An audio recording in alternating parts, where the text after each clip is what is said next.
I had the opportunity to speak with two lawmakers on a recent trip to Colorado. We discussed gig work and some of the problems that drivers face. One of the lawmakers that I spoke with was floored with the information that was shared with him. Being is that he hasn't actually done this type of work himself, I shouldn't be surprised. Except... What's going on, everybody? I'm Zach Drives Fast for the RideShare Guy, and this video is all about the government's involvement in gig work and a word of caution that should be associated with it.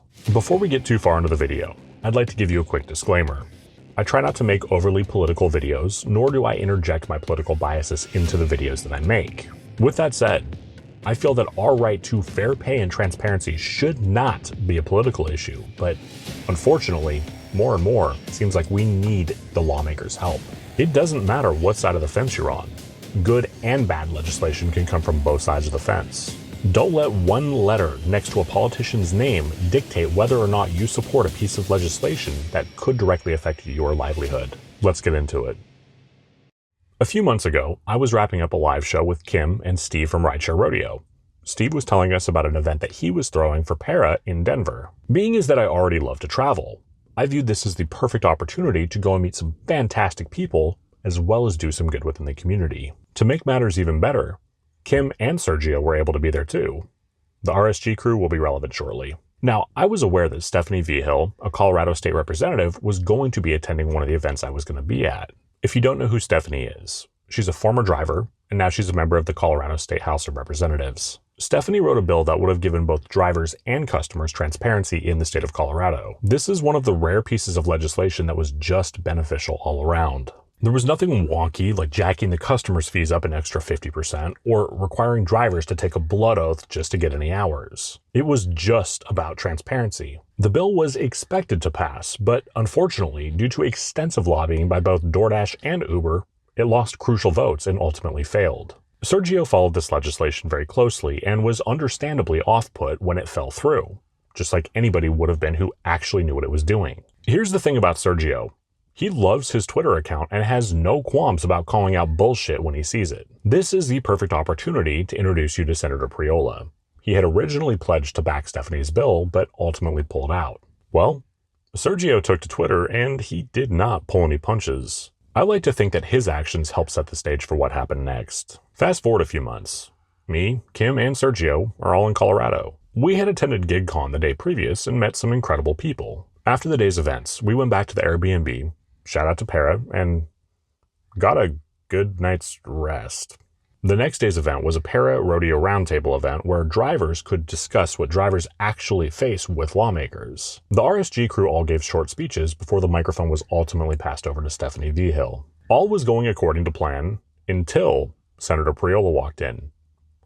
No one expected him to be there. Remember, he voted against a bill that would have helped drivers, but there he was, in the flesh, walking right into the lion's den. Sergio was the first to corner Priola and proceeded to talk to him for about 45 minutes. After watching this transpire for quite a while, Kim and I felt it necessary to interject ourselves into the conversation. Kim walked up, struck up a conversation with the senator, and Sergio leaned over and whispered quietly in my ear, "Wear him down."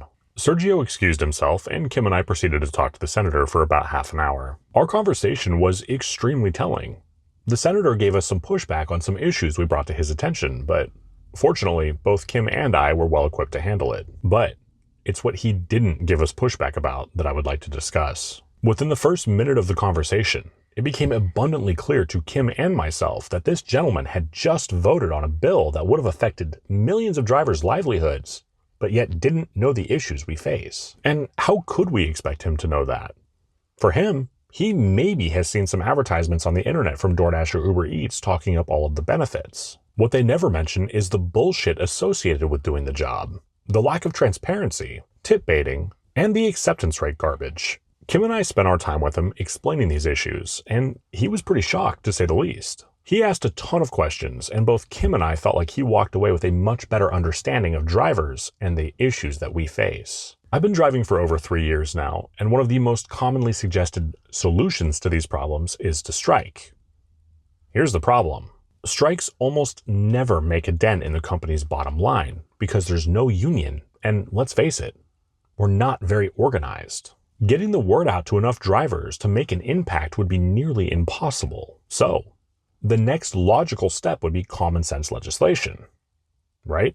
Keep in mind, I just had a conversation with a lawmaker who voted on something that would affect drivers' livelihoods, but yet didn't know anything about the issues. Now, I have a tremendous amount of respect for this man for showing up to the event. He could have been out golfing, but instead, he showed up and got worn down by Sergio, Kim, and me. I don't want to give the impression that I think that legal intervention is a bad thing, because I don't. It just needs to make sense for everybody involved. One of the most common themes that we see when the government does get involved is them wanting to make us actual W-2 employees. And the reality is, the vast majority of drivers do not want that. They hear that we want transparency, but they really don't know what that means, do they? Let me put it to you like this.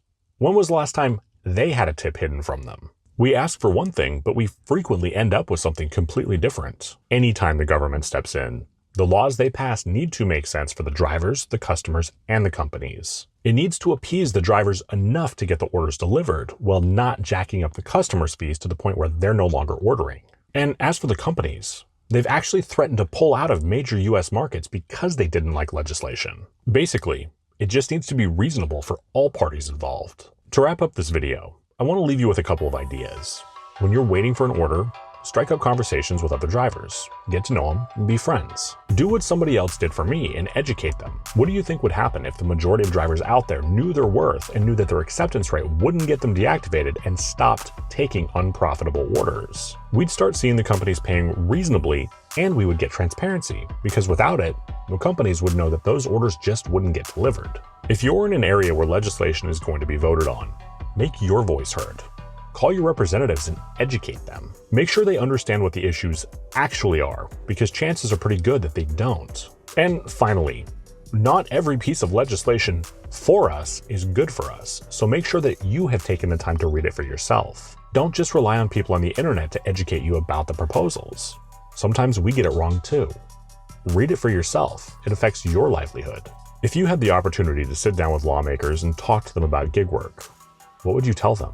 What would you like to see changed?